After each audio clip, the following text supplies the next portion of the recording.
Всем здравствуйте! Вы на моем рукодельном канале, где всегда можно найти интересные идеи для творчества. С вами Любовь. Так просто сумку вы еще не шили. Сегодня в работе тканевая сумка для покупок. Она яркая, по-настоящему летняя, с крепкими ручками. И что самое важное, с молнией, которая защитит содержимое от посторонних взглядов. Технология пошива настолько доступна, что с ней справится каждый. Для основы я выбрала вот такую яркую ткань с сочным принтом. Она не новая, но хорошо сохранила свои свойства и внешний вид. На первый взгляд хлопок, но на самом деле это стретч. Для сумки это минус, но я это исправлю.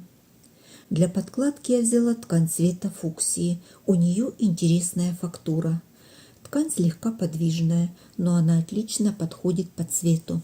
Чтобы связать всю композицию воедино, я подобрала сатин с пестрым летним принтом. Он станет отличным отделочным акцентом. Для ручек надежная стропа цвета хаки. Закрываться сумка будет на стандартную спиральную молнию.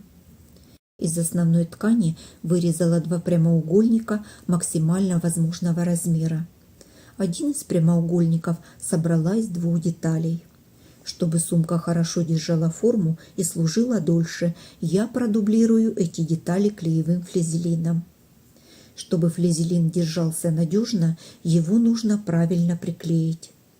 Начинаю от центра детали, постепенно продвигаясь к краям. На каждом участке держу утюг 8-10 секунд. Это время, заявленное производителем, чтобы клеевой слой успел полностью расплавиться и прочно соединиться с волокнами ткани. Теперь, когда основные детали укреплены, отрежу от них полоски шириной 7 см. Они станут обтачкой для молнии. Оставлю нужную длину, все остальное срежу. Добавлю к ним две полоски такого же размера из подкладочной ткани цвета хаки. Молнию взяла спиральную номер 3. Она легкая и не будет утяжелять обтачку. Длину беру не менее 45 см, чтобы у сумки был максимально широкий доступ. Заранее заутюжила края ткани на 1 см. Кладу подкладку лицевой стороной кверху. На нее молнию. Накрываю обтачкой из основной ткани. Ее края тоже заутюжены на 1 см. Закреплю эту конструкцию прямой строчкой. Длина стежка небольшая, 2,5 мм. Лапка узкая для втачивания молнии. При стачивании слежу, чтобы края обтачек совпадали. Выворачиваю на лицевую сторону. Молнию слегка раскрою, чтобы спрятать хвостик между обтачками. Зафиксирую зажимами. С противоположной стороны просто соединю края обтачек. Соединительную строчку прокладываю у самого края. Дохожу до молнии, разворачиваюсь на игле и прокладываю отделочную строчку вдоль молнии. Она закрепит все припуски и улучшит внешний вид. На следующей стороне разворачиваюсь на игле и соединяю обтачки у самого края. После того, как строчка проложена, обязательно провожу влажно-тепловую обработку молнии вместе с обтачкой. Под воздействием пара и тепла молния даст усадку, а ткань запомнит свое новое положение, и после стирки застежка останется такой же ровной. Если есть ограничители, их можно добавить на край молнии. На подкладке будет карман. Для него я вырезала прямоугольник из яркого сатина, проклеила его флизелином и соединила с 3 сторон с подкладочной тканью. С одной стороны оставила припуск. Он понадобится для обработки входа в карман. Все лишнее срежу. Уголки высекаю, чтобы углы получились правильной формы. Выворачиваю на лицевую сторону, выправляю уголки и швы. Припуски на подкладке заутюжила. Сначала загибаю припуск до основной ткани, потом еще раз. Закреплю отделочной строчкой. Дальше займусь подкладкой. Вырезаю прямоугольник с небольшим запасом по краям. Сразу заутюжу по центру. На лицевой стороне подкладки сделаю разметку для кармана. Нужно найти удобное положение, чтобы легко было дотянуться до ключей или телефона. Пришила нижнюю часть кармана по размеченной линии. Теперь закладываю небольшие складки у основания. Это добавит объем карману. Теперь закреплю карман по боковым сторонам. По верхней линии кармана подкладку усилю полоской клеевого флизелина. Пришивать начинаю с нижней стороны, именно там, где заложены складки. Чтобы машина легко стартовала, подложу под лапку полоску ткани, сложенную в несколько слоев, чтобы выровнять положение лапки и равномерно распределить давление по всей поверхности. Карман пришит. Я его разделила на две неравные части. Поменьше подойдет для телефона, та, что побольше, для разных мелочей, чтобы не искать их по всей сумке. Верхние углы кармана укрепила небольшими треугольниками. Вернусь к основным деталям и сделаю разметку по верхнему краю для подгиба. Сначала 1 см на припуск, затем 3 см для формирования отворота. Заутюжу подгибку по размеченным линиям. Соединю нижний край деталей в единое полотно. Если есть возможность, лучше вырезать сразу одну сплошную деталь. Пришло время определиться с ручками. Можно просто взять стропу. Это практично и быстро. А можно добавить изделию изюминку и сделать окантовку ручек цветным сатином. Делать окантовку совсем несложно. Длина стропы у меня 50 сантиметров. Вырезала обтачку такой же длины, но в 2 раза шире, чтобы она полностью обхватила края стропы. Стропу приклею по центру сатиновой полоски на двухсторонний скотч. Теперь загибаю припуски ткани, оборачиваю ими края ленты. Использование скотча позволяет сделать окантовку без предварительной наметки. Ширину окантовки можно взять любого размера, в зависимости от того, сколько стропы должно остаться открытой. При желании припуск можно предварительно заутюжить. Можно сделать такую обработку или окантовать только одни края стропы. Середина с обеих сторон останется открытой.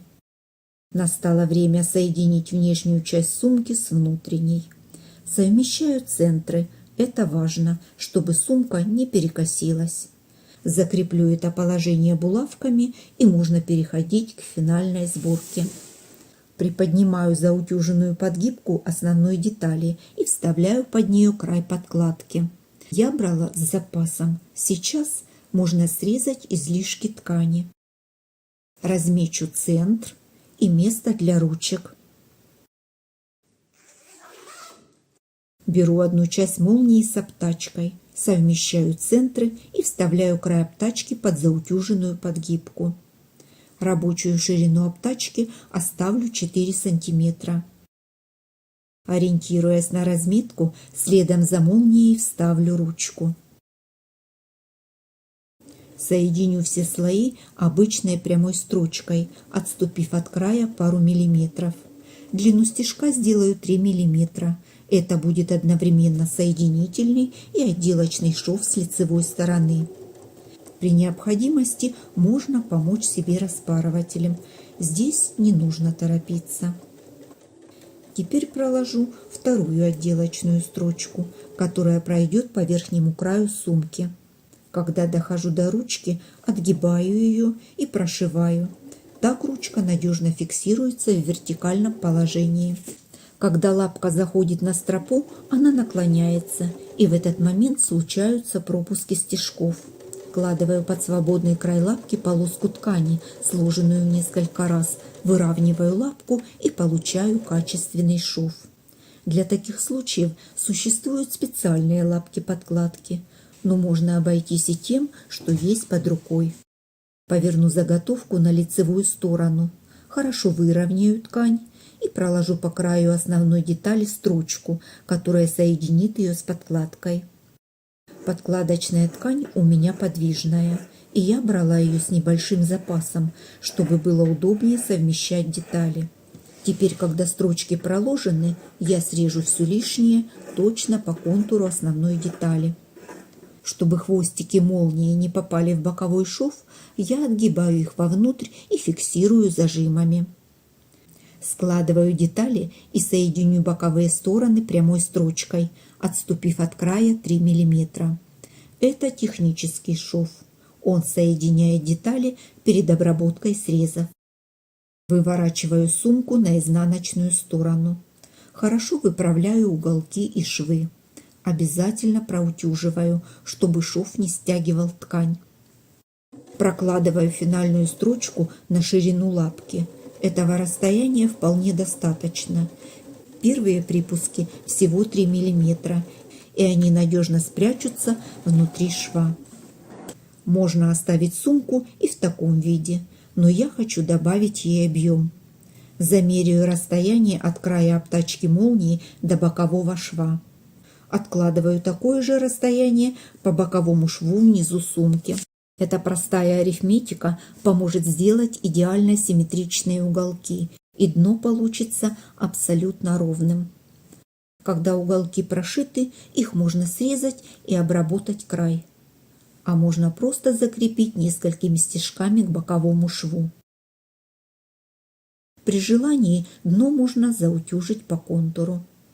Остались последние детали. Сначала одену бегунок на молнию, и останется оформить только край молнии. Для этого буду использовать небольшой кусочек ткани из пестрого сатина, чтобы объединить дизайн. Оберну им молнию и закреплю край строчкой. Отгибаю обтачку и соединю противоположные концы. Уголок высекаю и выворачиваю на лицевую сторону. Получается треугольный край. Загибаю припуски с обеих сторон и огибаю край молнии. Фиксирую по краям строчкой. Это еще один декоративный элемент к дизайну моей сумки. Ну вот и все. Сумка готова. Простая тканевая сумка среднего размера.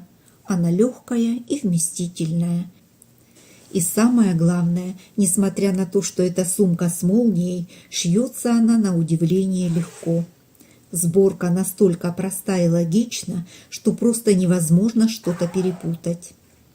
Шейте с удовольствием. Такие вещи нам нужны для ежедневного комфорта.